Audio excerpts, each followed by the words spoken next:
Hello, everybody, and welcome to another edition of the Global Wrestling Federation Tribute here on WrestlingEpicenter.com and Interactive Wrestling Radio.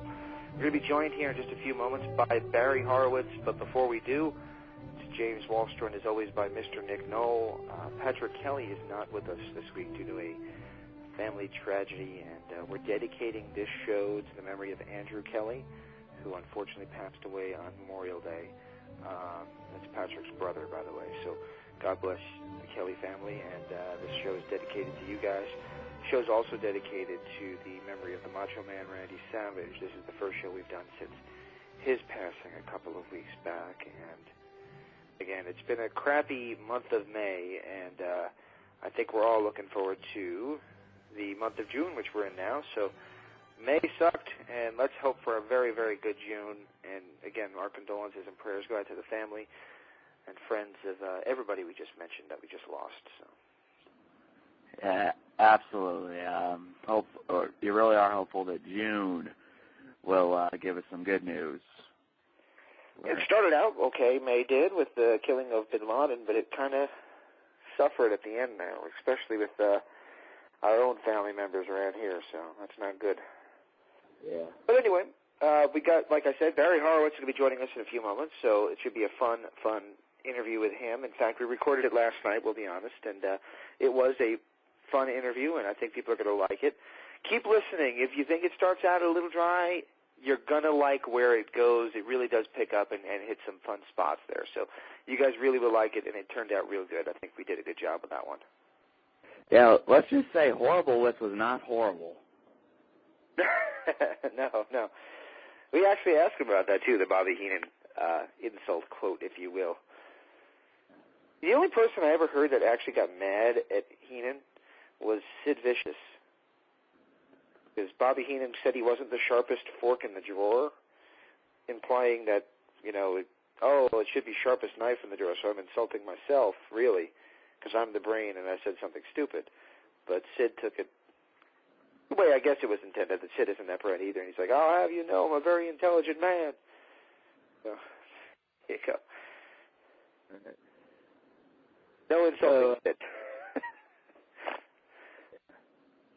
So, unfortunately, as we kind of said, the big story, at least wrestling-wise, since we last did a show, was the death of Macho Man Randy Savage, which I'm sure by now everyone's heard the details. He was in a car accident and fortunately just didn't make it.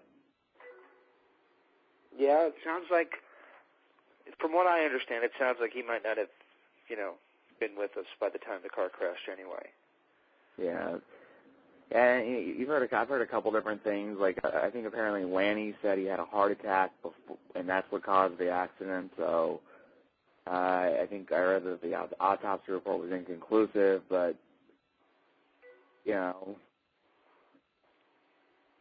unfortunately, one of the greatest wrestlers of all time has passed away, and he was only 58 years old, unfortunately.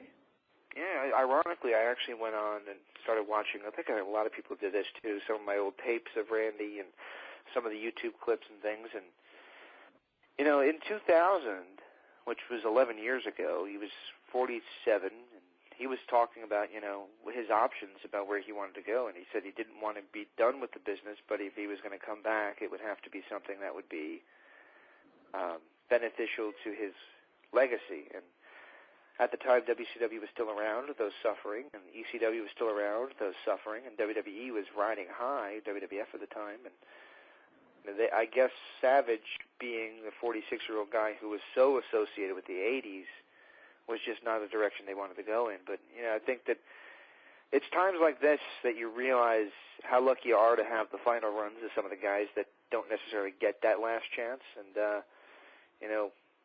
you never know what's going to happen, because I don't think anybody ever thought Randy Savage would die. I think everybody thought he was invincible. So God bless him. And, big part of this show as well, people have to realize that one of the third, fourth, or fifth interviews that we ever did on this show was with Randy Savage, and that came out of nowhere. I called him on the phone. I was nervous as hell because he's Randy Savage.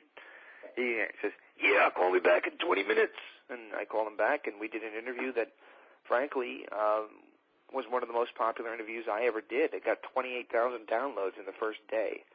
I thought that was insane. But and you've talked about it before, where the Savage interview gave you the confidence to keep going, and. Well, I mean, I started out and did an interview with Trinity, and she latched on, and Larry Zbyszko was nice, but I guess it wasn't until you heard Randy Savage say, well, you really know the business, that you really go, wow, that's a compliment and a half. And, any doubts and butterflies that I might have had kind of went away with that, because no matter what anybody says to me, Randy Savage says I know the business, so you can't, once you have that, that's like a tattoo. You can't get rid of that, so.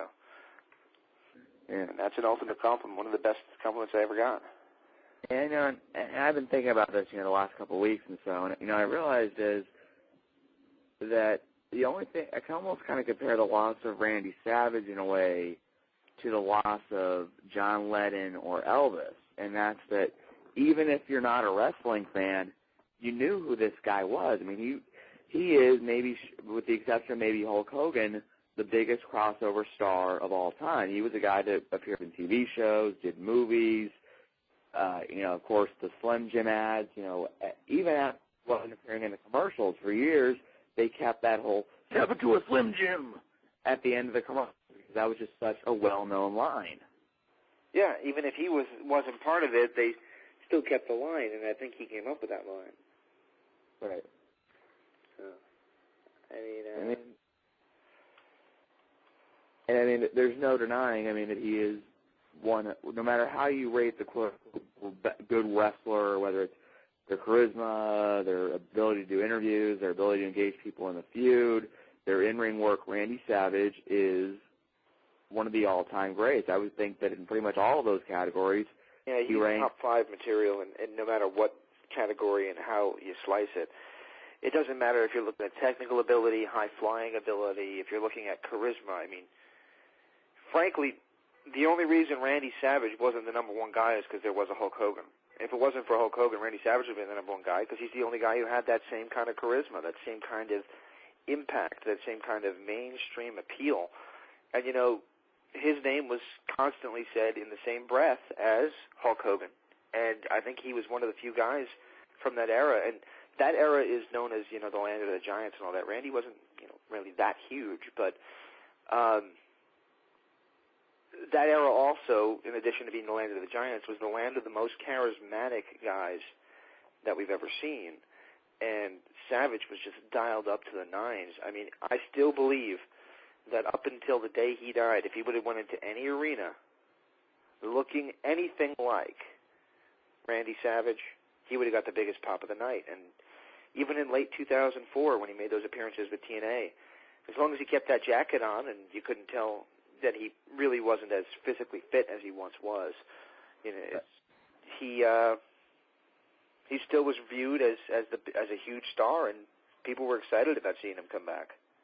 I remember I was watching Victory Road, and when, his music hit, I actually just turned to my brother and I said, no fucking way. And it was a huge mind trip to see, Macho Man Randy Savage walking down the ramp in the Impact Zone. It was. It was. I mean, I know people are going to, I don't want to get into a debate about TNA, but at the time, TNA was much, much smaller in a lot of ways than it is today, and it was just like, holy shit, Yeah. You would think that and I mean, it could have been big if he would have.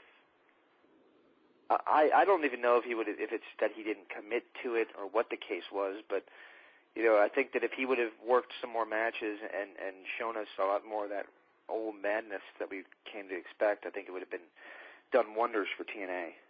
And, unfortunately, there are like other issues that came up. I mean, there were things. There's always been talk that Randy was a very paranoid guy, and apparently, like, Hulk Hogan was there that night visiting, or TNA was trying to convince Hogan to come back in 2004, and apparently, like, that originally kind of ticked Randy off, like, well, what's he doing here? Like, is something going on here? And then there were other issues. I think we all know. I mean, we all heard the rumors and things about Elizabeth and them, and how he was a paranoid guy, but. Yeah, but yeah, I mean it's a shame how that ended. But I mean, I guess all you can really think of is that I don't think any of us grew up a wrestling fan and wasn't a fan of Macho Man. I think he was universal. You know, you got the Hogan fans that argue with the Flair fans and the Flair fans that argue with the Hogan fans, but everybody accepted Savage as being just amazing. And right. That's going to be his legacy, is that there's nobody who says, oh, he sucks, but this guy's great. Everybody says this guy was just great. And right. And, you know, it needs to be said here, even though it's been said numerous times, this is the guy that had the greatest match in the history of WrestleMania, the biggest event in the world. And when you ask what is the greatest match that ever happened at WrestleMania, most people, anyone that's seen it, pretty much says Savage, Steamboat at WrestleMania 3. And I think if you ask people what's the greatest professional wrestling match ever held, that's going to be in a lot of people's top 2 or 3. It set the standard for what we see today, really. And I don't mean the entertainment aspect, I mean the in-ring aspect. It was the first match that I can remember where you really saw that many near falls, that many chances that could have been the end of the match. It really just took the entire business, took everything that came before it and kind of shoved it aside and set a new standard by which all matches since 1987, 24 years ago now, have been compared.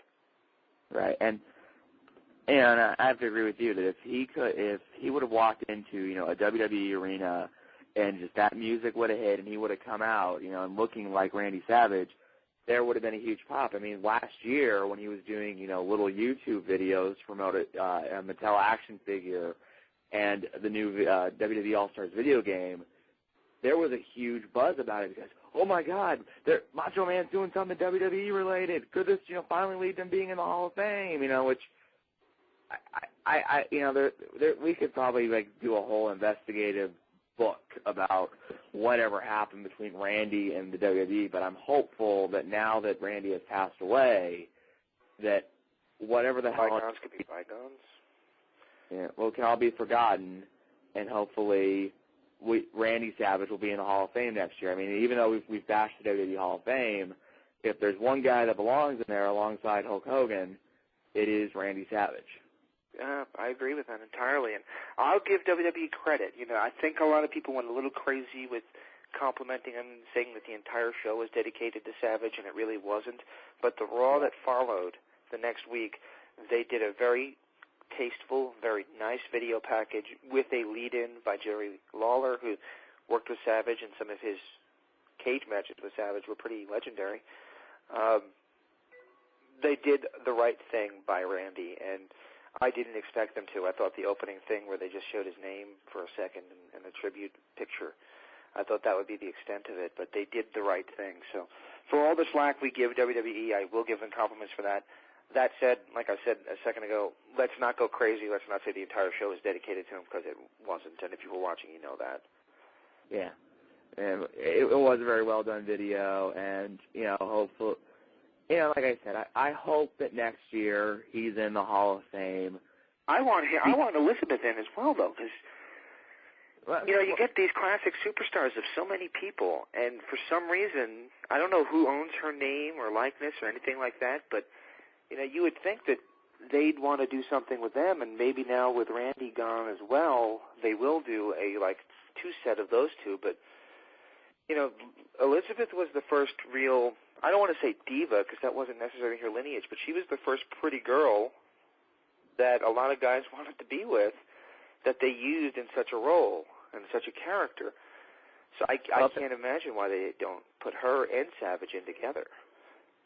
I mean, just going along with that, I mean, apparently when Elizabeth was introduced, Bruno Sammartino was on commentary, and he, like, went, she must be a movie star, because that's just how gorgeous Elizabeth was. And I don't know if maybe it has something to do with their tumultuous relationship, or it could be a situation where maybe in terms of the name and the rights, that reverted to her sister or another family member or something, you know, that maybe doesn't have anything to do with pro wrestling.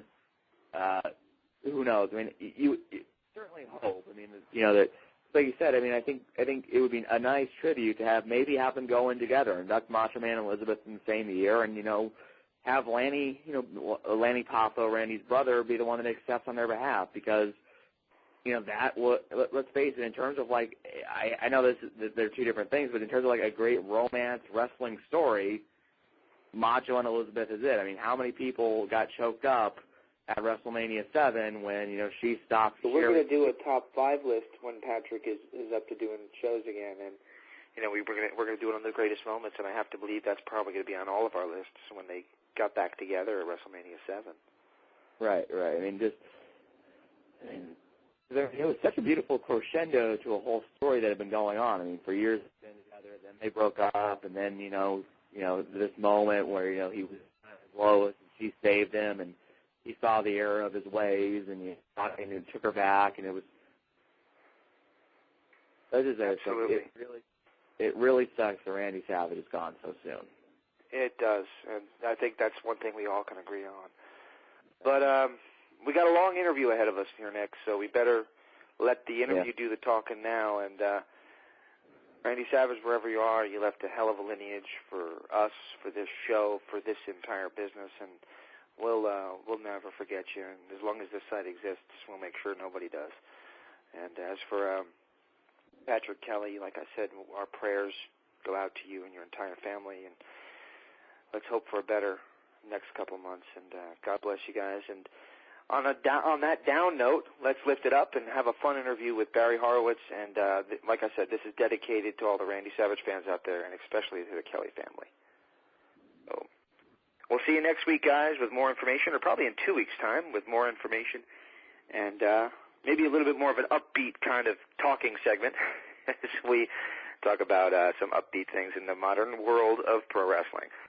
Again, this is James, joined as always by Nick, and we're going to go to Barry Horowitz right now. Have a good week, everybody.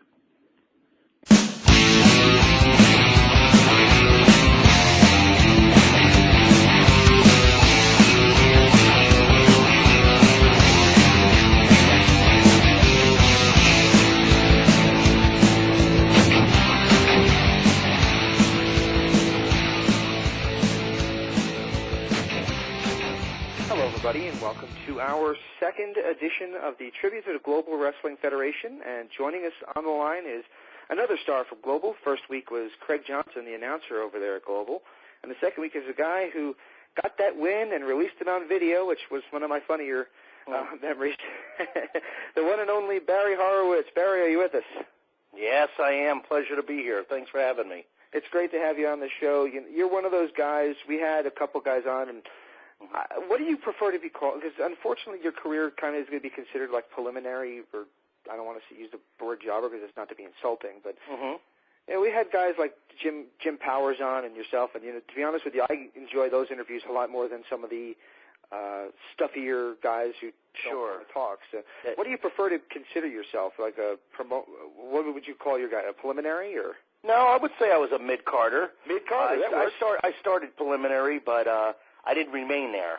You did not. No, you. And also, I didn't wrestle preliminary. You did not. No, and that's the thing. I was watching some tapes the other day, both of Global and WCW in the later years, and of course your stuff in the WWF, where you're challenging for tag titles and all that. But I've been watching some stuff, and it's been great to kind of relive some of those memories. And I guess the thing I want to talk to you about first, before we get into a little bit of that other stuff, if you don't mind, is Global. And Global was a little bit of an interesting company.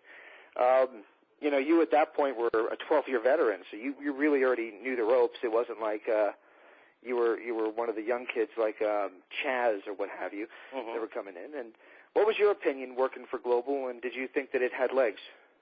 Yeah, I thought it did. I thought it was pretty cool.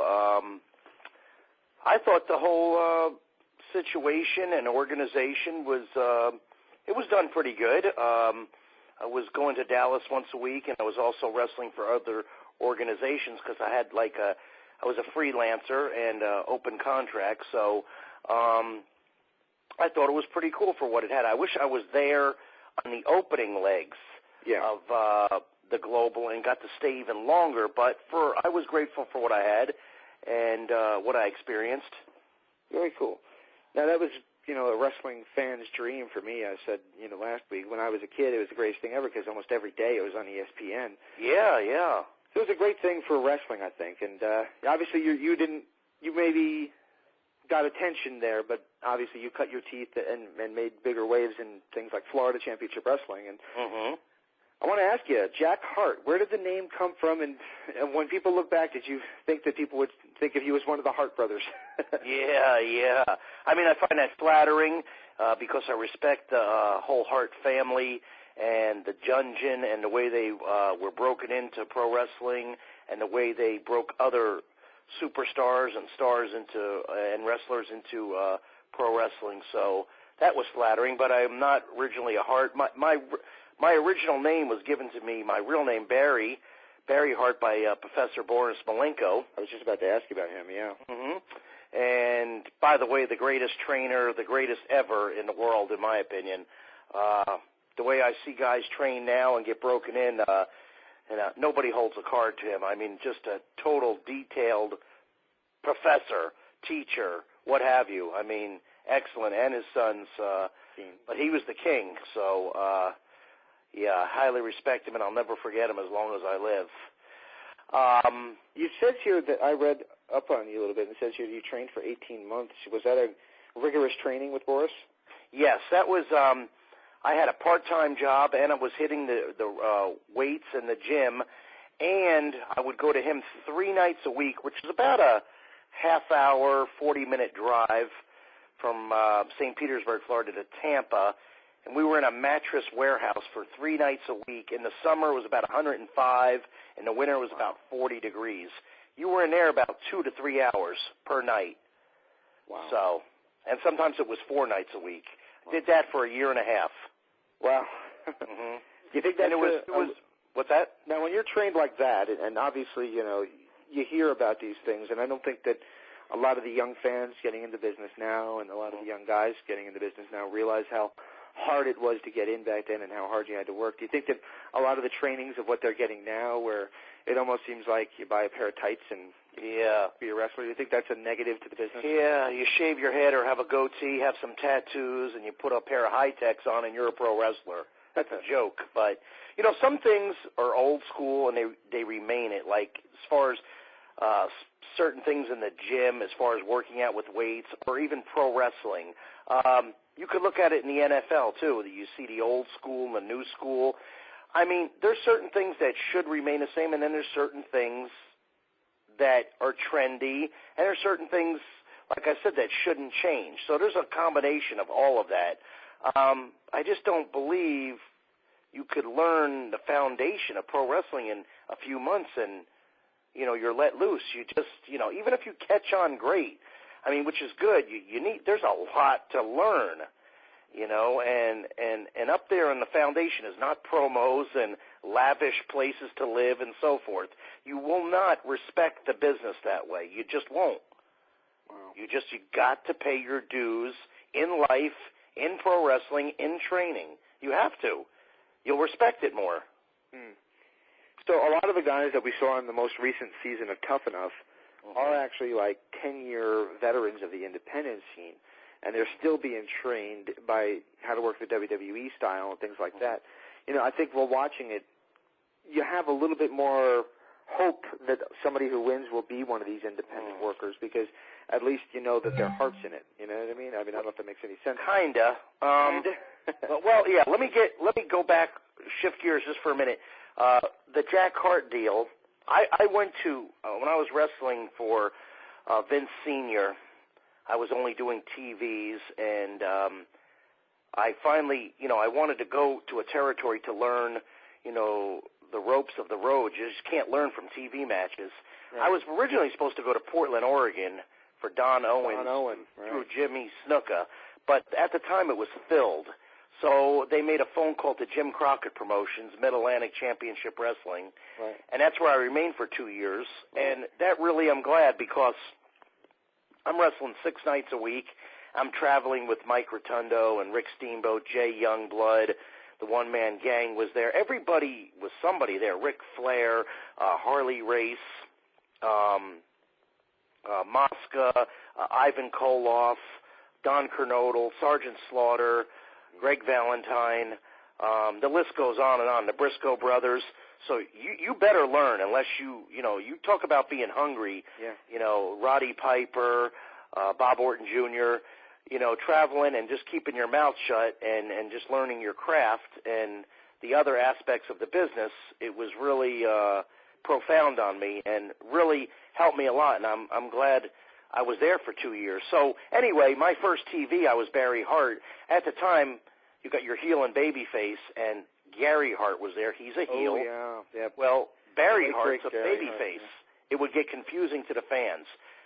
So if I'm not mistaken, in that room, I'm almost positive, Michael Hayes renamed me as Jack Hart. Where did you get the name Jack from? Do you have any idea? I have no idea. Just thought of it, to be honest with you. Mm-hmm. Yeah, I was watching one of the old Battle of... Oh, wait, I'm sorry.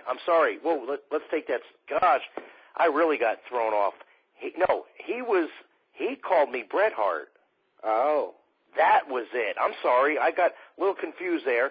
Bret Hart, and I'm going, I don't even know there's a Bret Hart, and I think it was mentioned, oh, yeah, he's in Canada, don't worry about using his name or something, in the background, and I really didn't pay attention to it. And that's a whole other story. I mean, that's ridiculous. I mean, as far as I was having heat with Bret until he got to know me, and it was a misunderstanding. People thought I was Bret Hart, younger, blah, blah, blah, when I went to Maple Leaf Gardens, and he wasn't there, blah, blah, blah, blah. But Jack Hart came when I went to Florida. Oh, wow. And we were in the locker room, and they said, hey, you can't call you Bret Hart. We've got to think of something else. And if I'm not mistaken, that right there was, again, I think Michael Hayes was there, but I think it was between Michael Hayes and Mike Graham that thought of Jack Hart. Right. And that was it. That was that. Yeah, Mike Graham. In a nutshell, right there.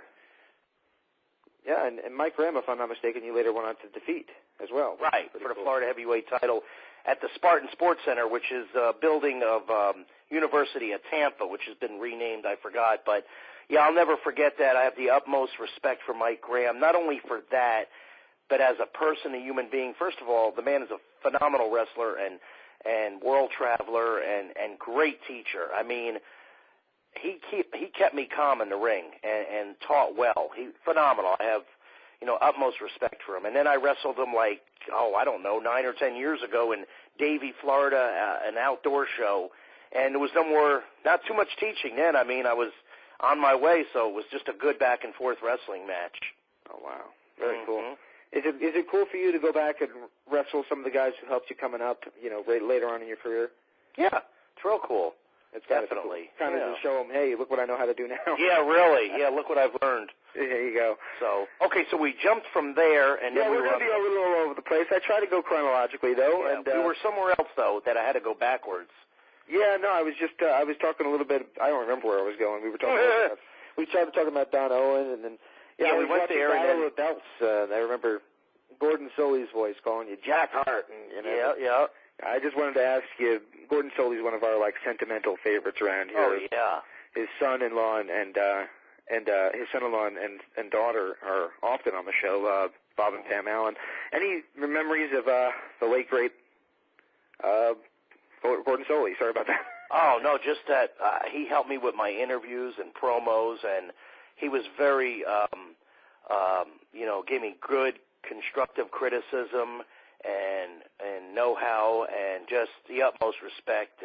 I watched him when I was in high school, when I wrestled in high school and college and so forth. So, he's the dean of professional wrestling. That's the name I was looking for. I don't know why I drew a blank.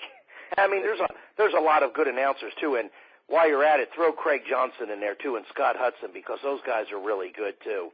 They were really good, and very good. Absolutely. And I mean, these are names you remember for 20 years down the line. And sure. Remember. Yeah.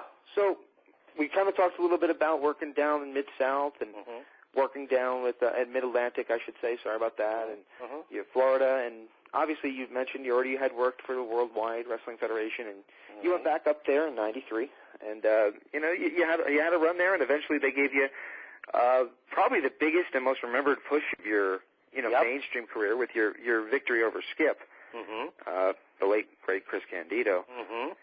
Now that had to be something that you thought of as a little bit overdue, don't you think? You had to be hoping for that little bit of a run eventually. I thought about all the years that I hung in there, and I go, what if I left? Well, I probably just left, and that would have been it.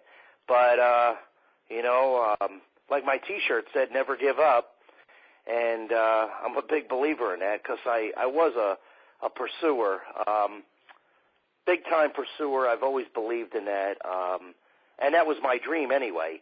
So I think it worked well for me. Sure, you could say you want this, you want more, and yeah, I could probably say that, but I'm still grateful that I fulfilled my dream. And getting back to what we were talking about, Toughen Up, I think that's what it was. That's where we were, yeah. That's where we were at, yeah. I'm not really a fan. I don't care whose show it is. It's a great marketing tool. What it is you're getting two birds with one stone. You got some ratings, you got a show, and then also you're getting a guy out of there every year or whatever for your roster instead of getting him from wherever else they break guys in. I don't know, Ohio Valley or Florida or L.A. It's a different tool. So it's kind of a cool idea. But, I just don't believe in the big fancy house and you hold a championship belt. You shouldn't be able to touch any of that. And learning promos, I mean, that's part of the business, but that's not it. It's getting inside the ring, how to go through the ropes, how to hit the ropes properly, how to lock up. And I was watching one little clip of that show about hitting the ropes. I don't know who taught the teachers, but that's not how I was taught to hit the ropes.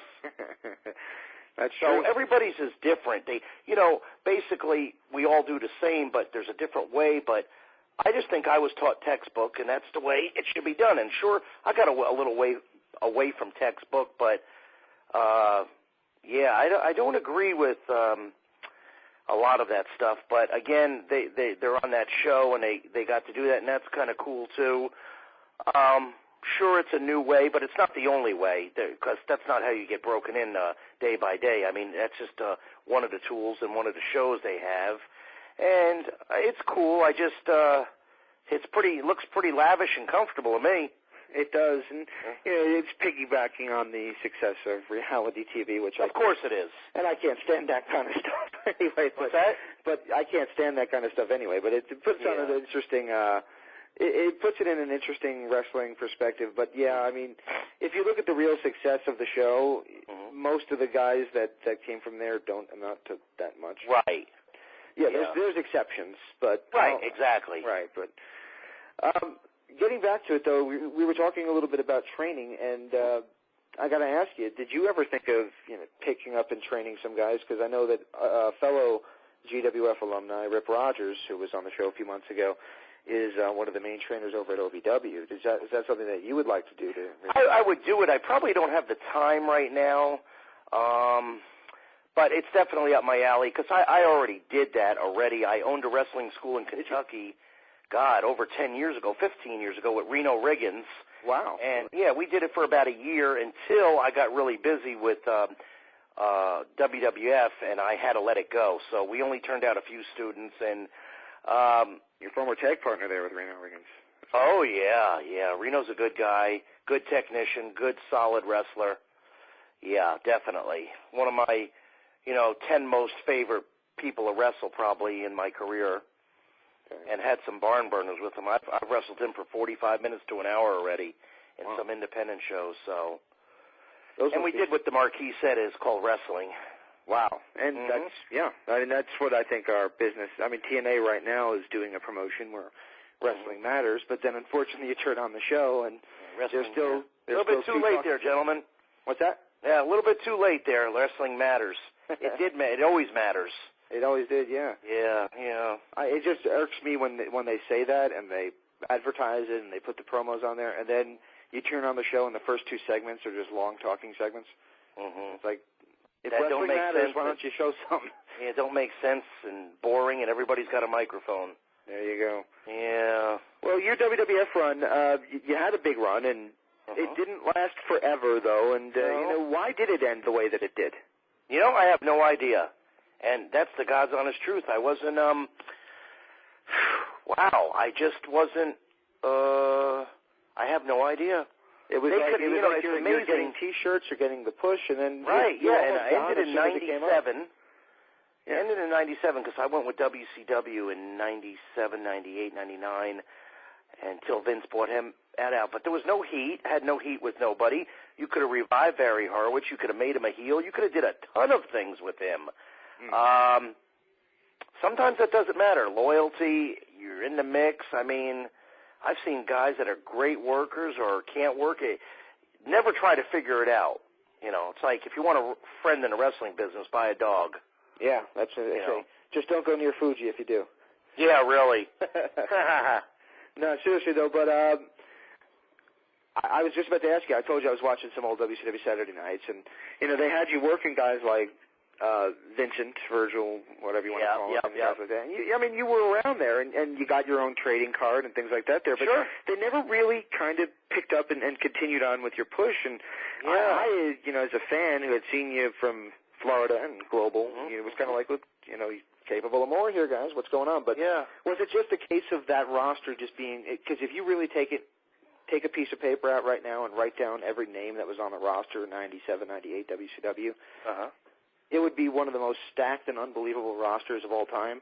And you could probably say that 90% of those guys were either misused or just lost in the shuffle. Yeah. Would you say that you were just one of those? Possibly, yeah. Yeah, definitely. And again, not crying or complaining or anything.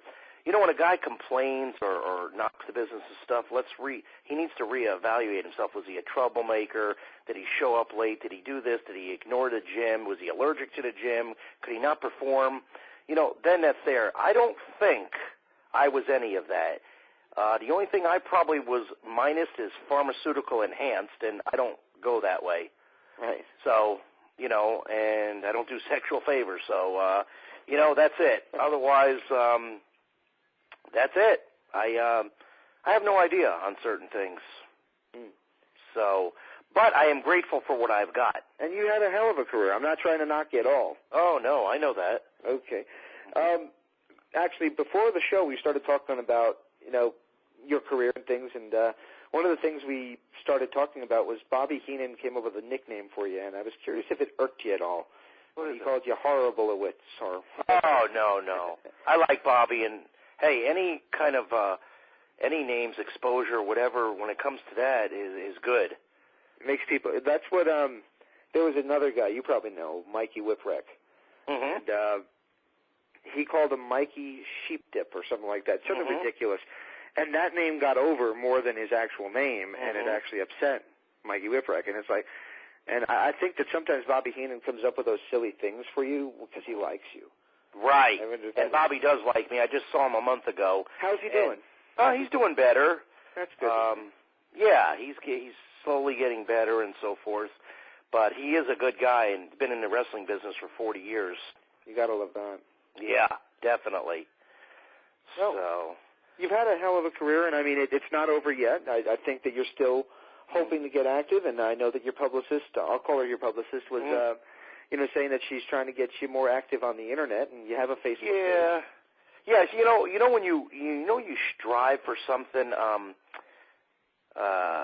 you strive for something in life, and you could here's a good example. Dan Marino, he strived to be a great quarterback and did. He did everything, fulfilled his dream. He didn't win the Super Bowl. That's fine. He made it there, and then, of course, he made much more money than me, but he got into the Marino, I think it's Dan Marino's restaurants or whatever, steakhouses or whatever. I know John Shula has that too.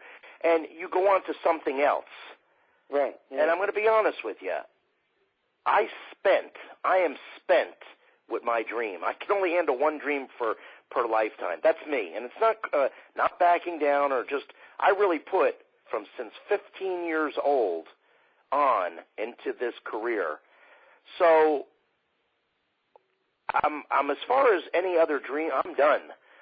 I could, I do right now my nutrition work, and I could do other things, and I could pursue them, but I'm happy right now being home every night, and I only work 10 minutes from my home, and I'm 5 minutes from the gym, which I get to dedicate more because I couldn't dedicate it when I was on the road as much as I do now. You didn't have the time. and TV and matches and your profession comes first. Absolutely. So, yeah, I'm spent with that. I'm very surprised that Vince doesn't use me for a trainer. I'm real surprised because I know some of those trainers and I could teach them. You think so? Really? Yeah, I know so. Well, I mean, I'm not saying all of them, and I'm not knocking all of them. Yeah. But I'm wondering, if you don't see talent in me, you don't see nothing in me, you want to try me out, go for it. Because right now, and I've got some injuries, I'll still could go.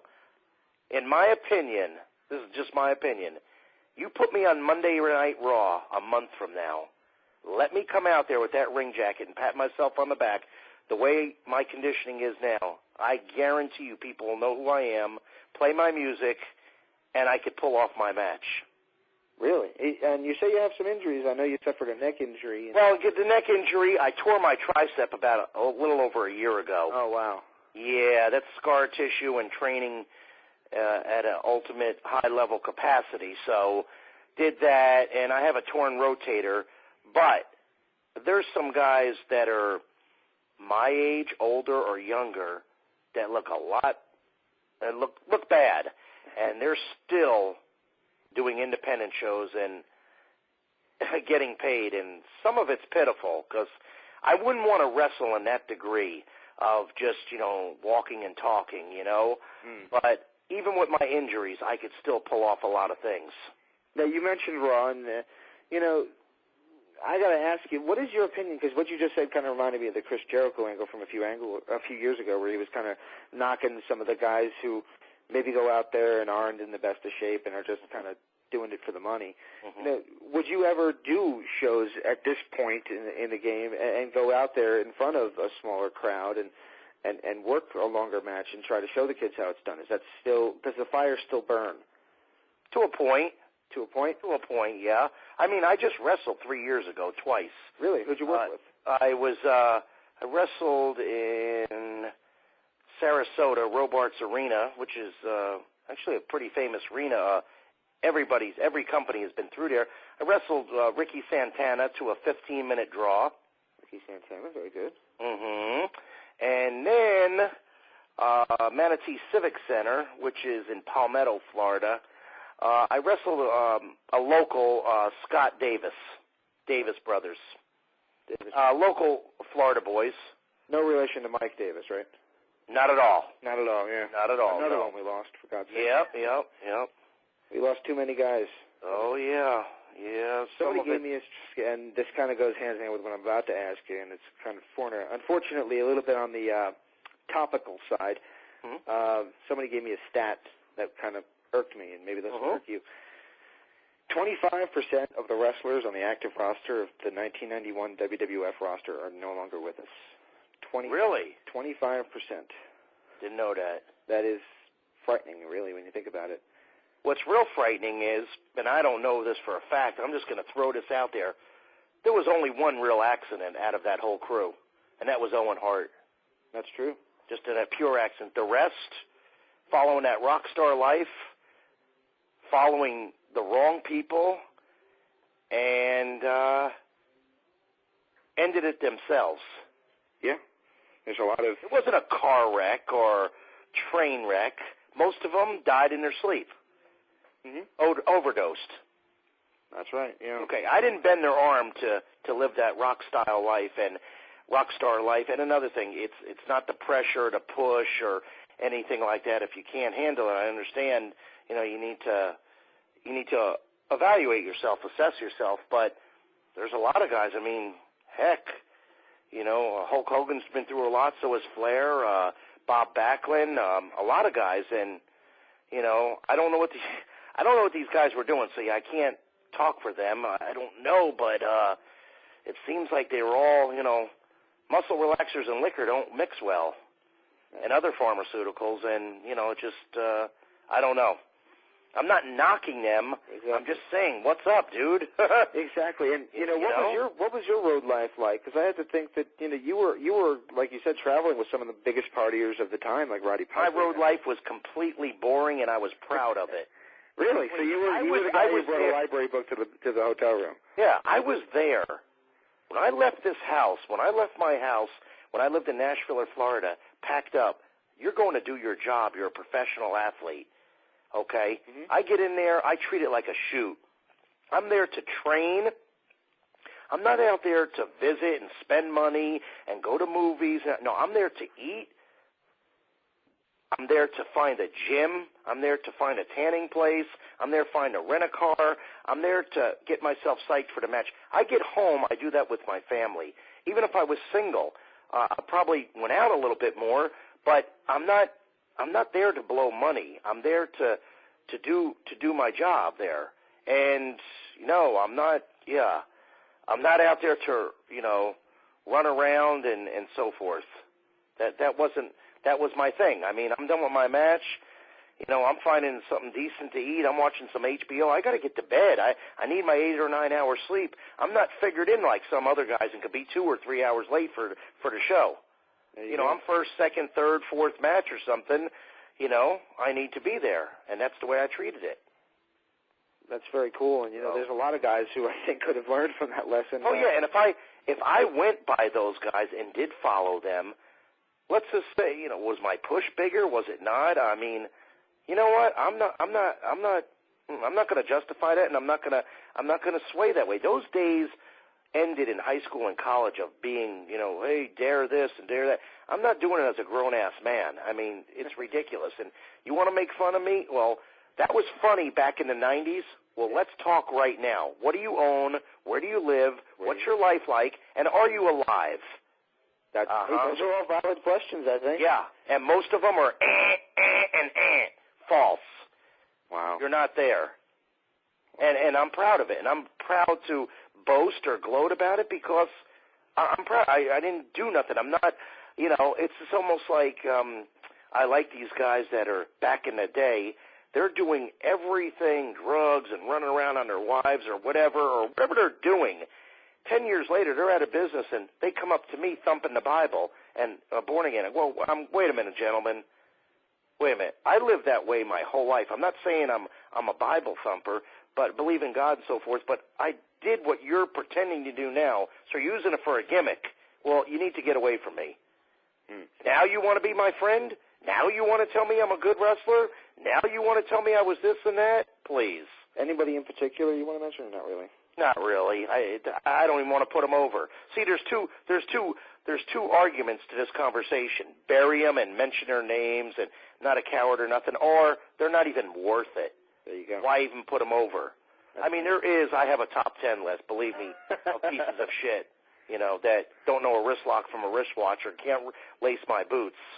Right. Or weren't the athlete I was, or didn't pay the dues I did, or never even wrestled in a wrestling tournament, amateur tournament, junior high school, or college. I'm not saying I'm the degree of the Steiners either with their background or a Brock Lesnar or anything either. Right. But, I was a Florida State champion, so. Yeah, that's. And I don't mean for Mike Graham either. What's that again? Oh, for Mike Graham. Oh, yeah, I don't mean for Mike Graham. I mean amateur. I know what you mean. So.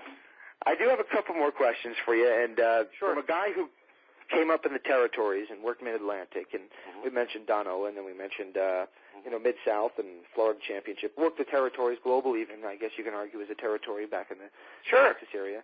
Yep. For somebody who saw all those territories, and now you kind of look at the business and it really is just one, arguably two big companies out there, is it obviously you have to be a fan to be in it, but does it bother you that the guys today have such few options?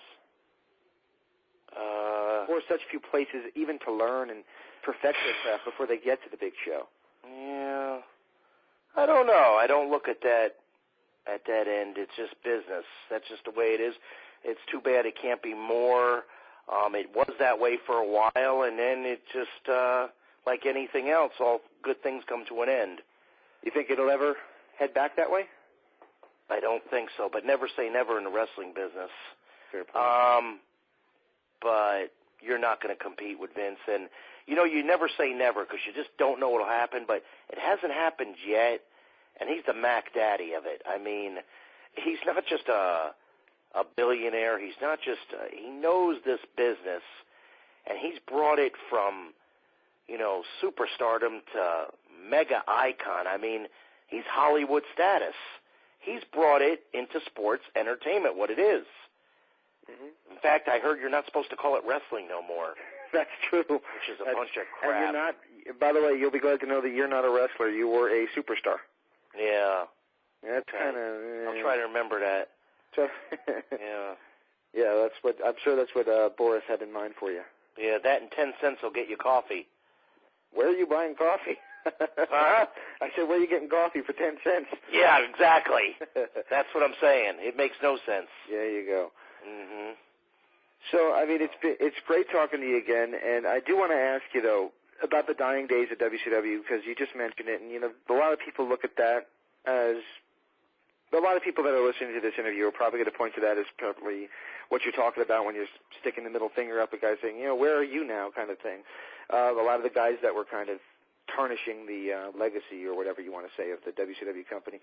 Was seeing the company at the end kind of sad to see, because it seemed to me like it was a runaway train flying off the track. Mm-hmm. Did it feel that way as working? Yeah. I mean, I don't know. Rumor is Eric Bischoff spent too much money and ruined it. I mean, maybe if you let Kevin Sullivan and Arn Anderson and Ric Flair and wrestlers run it to a point, maybe it would have progressed a little bit better, but I didn't even like the way I was originally booked on Nitro's, Thunder's Saturday nights, then it just, and some house shows, and then it just got to be Saturday nights, which my contract was the same, so I really didn't care.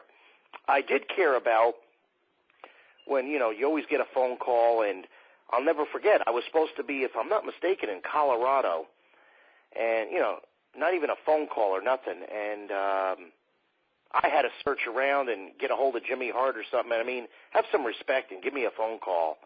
I don't care how busy you are. Come on, I'm on the active roster. That's not the way you do things. You just kind of, like I said earlier, you kind of just felt lost in the shuffle there? Yeah, I didn't like the way, I liked the way things were going, and I wish it progressed, and why couldn't I go on a board with Vince? Why couldn't I go with that? I'm just curious about that. But, you'll never find a really direct answer to that, Yeah, by the way, thanks, Jimmy Hart, for calling me, Well, did he actually call you or no? No, I think I had to get in touch with him. He's another one, no comment on that at all. Wow. Yeah. So, looking back at your career, I guess you already kind of mentioned it, but no regrets, no, wishing that you maybe had said, hey, look at me kind of thing in the boardrooms or anything like that? Or no, yeah. I just wish I could have stayed instead of wrestling the independents back in early 2000. I could have been with Vince still, or why couldn't I be an advisor, or why couldn't I be somewhere there? As far as loyalty, working for his dad and working for him, did nothing but worked my ass off. But of course, his comeback would be, well, I paid you, right, and he did. Right. But there's a lot of guys that I was there before that who ever heard of Fit Finley? And what about Barry Horowitz? I mean, nothing against Fit. He's he's good. I don't think he's there anymore. No, they fired him because they blamed him for some kind of anti-American thing, right? Right. That which seemed a little drummed up to me, but yeah, sounds like a clear setup. He did something and they wanted to get rid of him. But I hope he saved his money because he had a hell of a run. Yeah, he was there for a better part of 10 There's years. another one that's underrated. I mean, got it a little bit out of shape, just a little bit, but what a technician. Absolutely. I mean, supreme. And my wife is actually from England, so she actually, when she moved, she brought over some tapes of World of Sport over in England, and watching him back then is like, wow. Oh, yeah, difference when his hair was longer. Yeah. And I met him in Austria working for Otto once. Right. That's where I first met him, and some other English wrestlers and so forth. So, yeah, I wish I was there and wish, I could have made a little bit more money and so forth. But, again, what are you going to do? It's the guys that are, I'll tell you what would be really wrong is if you're somebody like Hulk Hogan or Shawn Michaels, and you're bitching. No, man, you got nothing to bitch about. You're a millionaire. Shut it. You did everything, you know. So, but I'm saying that I haven't heard him say that, but that would be a crime. There you go. That'd be a real crime.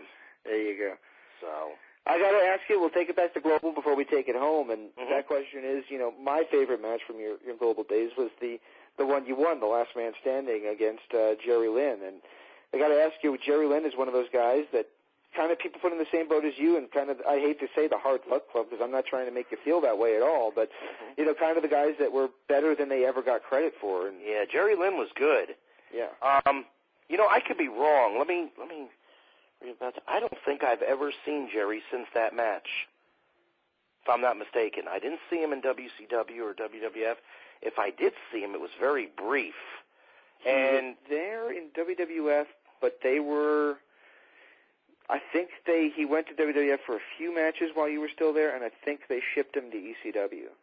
Okay, right. Yes. And then, is he still with TNA? Not as far as I know. In fact, I think he got doing. injured, and I don't know if he's doing anything.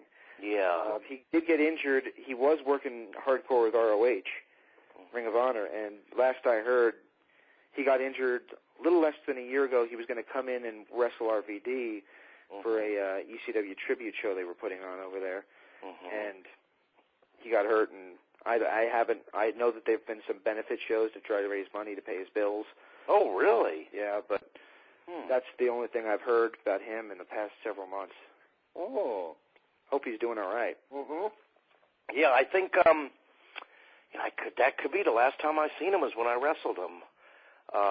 Yeah, he's a good guy, quiet guy, stayed in shape, fantastic wrestler, and of course one of my a lot of my favorite and friends come from Minnesota, so have an utmost respect for people from Minnesota area and also Canada. Very cool. Yeah, it's real cool.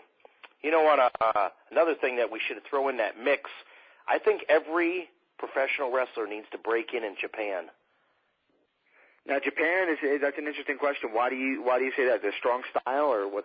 Strong style, and they treat it like a shoot, like they would boxing or UFC. You could be a superstar, and you're going out with the main eventer holding his towel or whatever. Utmost respect. I love that. And you're getting the hell beat out of you. You're taking bumps. You're doing this and doing that. Then you slowly and you respect the business more, and you become a better worker and technician and star, if you want to call it that. I like that a lot. When I went there, they didn't look at me as what I wrestled in WCW or WWF, what I did. They looked at what I could do in that ring. They said, forget that. Come in there and show us what you got. And the same thing when I went to Austria for Otto Once. I have the utmost respect for it. They were judging Barry Horowitz's work, and that's it. Not Mr. Technical or Barry Horowitz the winner, what he did in the States and all that BS. See, I like that a lot. They don't look at you like that. That's why I've got the utmost respect for Otto Once. That man has been calling me 3 or 4 times. He called me in my career, had to turn him down because I was under contract. And he kept on pursuing, and I did go there. And I beat Franz Schumann opening night in the main event. People went silent. Not because they couldn't believe it, because he hasn't been beaten in 2 years. Wow. I come out of nowhere, and at least I may come out of nowhere, and you may watch me on WWF, but my style and my wrestling spoke for it all. It wasn't like he slipped on a banana peel. Right.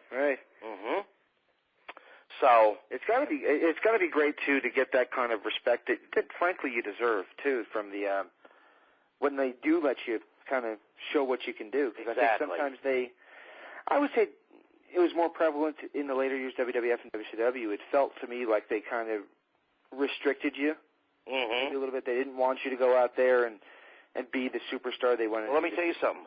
Every time I went out there, TV or whatever, if I got to shine, I did it. Now, granted, if they didn't want me to, you got to do what you're told, or you're not going to have a job. They're not going to fulfill my dream, and I'm not going to have what I have today. So I understand certain things, but you let me loose, and I'm going. There you go. I'm gonna go. I'm going to be the lawnmower, and you're going to be grass, and I'm coming right over you. There you go. Well, I'll let you go, but before I do, what is you mentioned that your dream has been exhausted, and you've lived it, and you've gotten the chance to be the wrestler, and everybody remembers you. I don't know a person on the planet. I mean, there was a big reaction on our Facebook page when we announced we were going to have you on. So really, I didn't even know that. Well, people are always a big fan of big time WWF and WCW superstars, and obviously, our show, we've had everybody from basically everybody you mentioned in this conversation, from Hogan to Flair to Savage, who unfortunately just lost. We've had everybody on, and it's always great to have you on, and to have guys like you on, because normalcy in the world of professional wrestling is a rare thing, and I welcome it. Yeah. So guys got to learn to separate. You don't take your gimmick home with you. You're not really the world heavyweight champion when you go home. Exactly. Okay, you're not. You're not your gimmick. You're not really a true warrior or whatever. You know what I mean? You're exactly. You're not really a warrior. I got you for that one. Yeah. Yeah, I mean that too. There you go. Yeah. There's not really a warrior or a real one. No. The ones I know, true ones are not him, and mostly they're in the UFC. There you go. That's true. That's true. Well, there's plenty I could ask you. In fact, I'm going to throw one last, since you just mentioned UFC, my final question for you. The talk amongst a lot of wrestling trainers that we have on, and Rip Rogers being one of them, and being many others, Kevin Knight up in New Jersey, a lot of them that we had on, all mentioned that UFC kind of stole wrestling's gimmick, and that people just want the believability back in wrestling, and that's what UFC provides to them, and that's why UFC's managed to capitalize on a lot of the wrestling fans. Do you believe that to be the case? No, that's not true at all. You don't think so? UFC has been around, I think, since 91, 90, I don't know the first action one. I guess the first big one was with Hoist Gracie. Right. No. They're shoot fighting, and that I didn't believe in it back then. I didn't like it. It was barbaric. Right. I'm not watching that. I could see that for free in any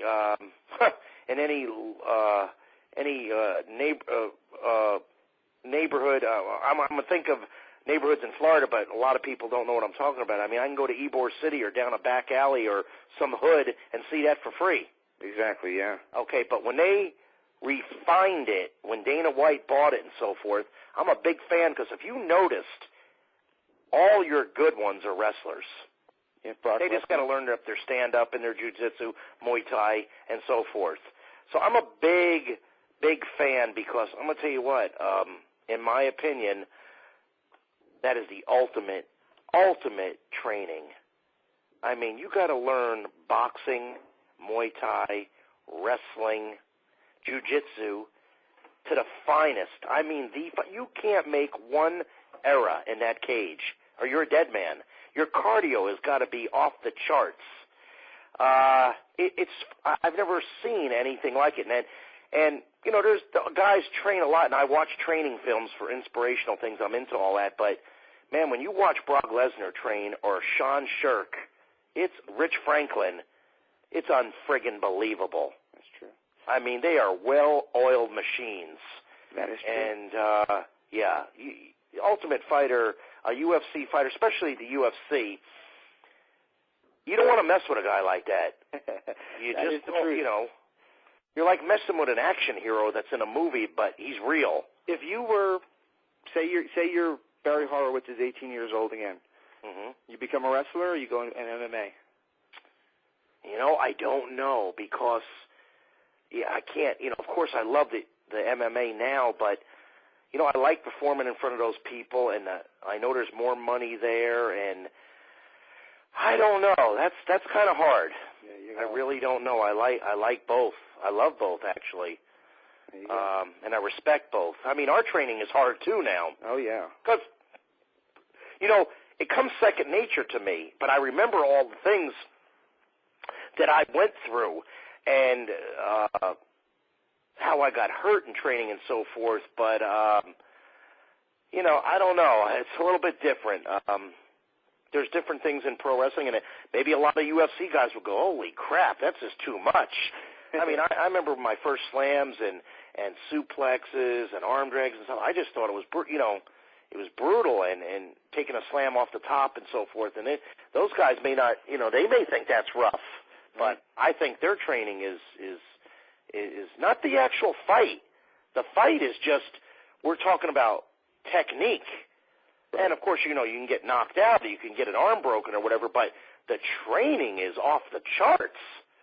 I mean, for 2 months to train like that every day. And some of those guys are getting in a vehicle and driving far, and a lot of them, most of them, they make all right money. Your heavy hitters are, probably Chuck Liddell, Randy Couture, Rich Franklin, Matt Hughes. Not everybody is making those kind of things, but I'm hearing some of the figures that some of the underneath guys making. They're not doing bad. No. But they're also getting busted up more than pro wrestlers are, too. Yeah, that's why they work, far less in terms of actual fights compared to matches, you know what I mean? Mm-hmm.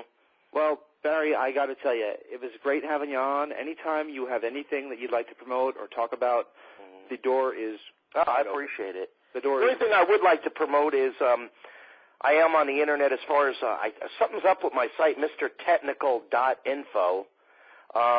It's still there, but I think it's still there. But the deal is what I found out through different people is I don't even have to have a website no more. I'm all over the place, they told me. BarryHorowitz.com, which I don't even know who did that, who came up with it, but I'm on the Wikipedia.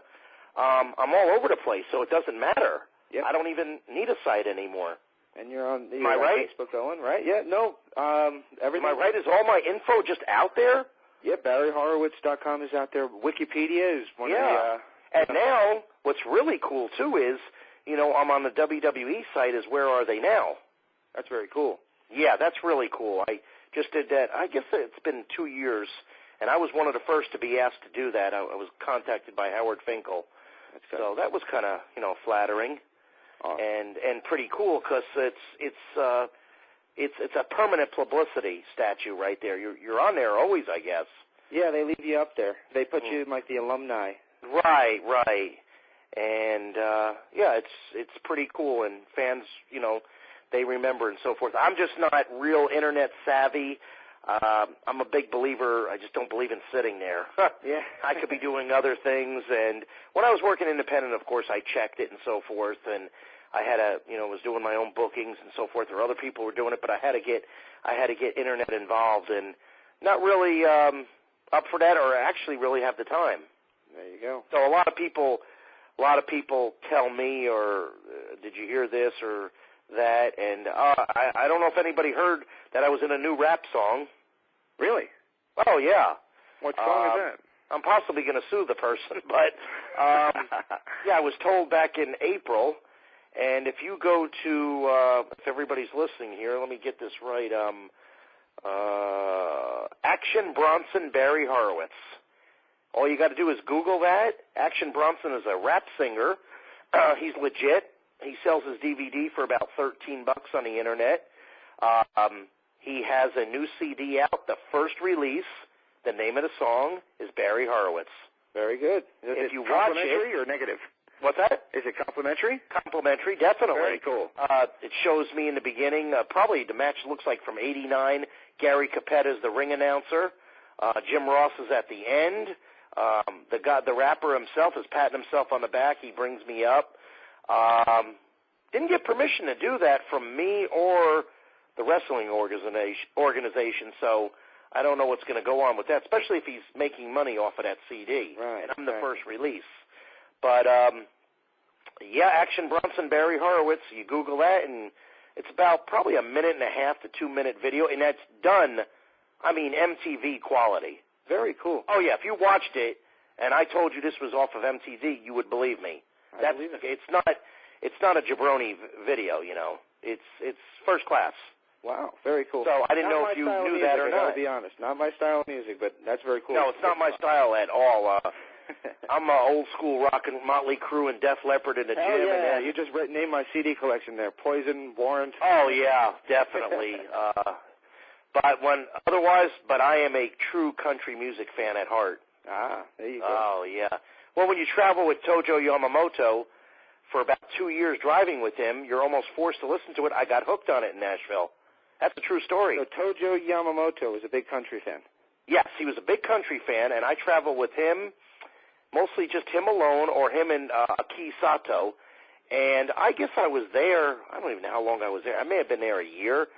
And I traveled with him a good amount. He always had it on. I got hooked on it, and I've been hooked probably since 87, 88. Plus, I was in a #1 country music video. That you could Google, too, Joe Diffie's Pickup Man. I'm in there. So that was in 95, the video of the year and the song of the year. Very cool. It's very cool. Very cool. Well, I'll tell you what, it's been great talking to you, man, and always great to talk to somebody who loves rock and roll like I do, too. Yeah. Thank you for having me on the show. I really appreciate it. I'll be in contact with yourself and Tammy over Facebook, and I will, of course, update you guys and give you guys the information on how you can download, listen to, and I'll even put up on YouTube the interview so people can listen. Okay, great. Great talking to you. And always remember, Barry Horowitz is a great wrestler. His opponents just wrestle great. Can I get the sound of you patting yourself on the back? Yeah, let me try to do this. Here, hold on. There we go. There it is. You heard it live. Only on your show. Only on us. Thank you so much, man. I really appreciate it. Oh, thank you. Take care. You too. Bye-bye.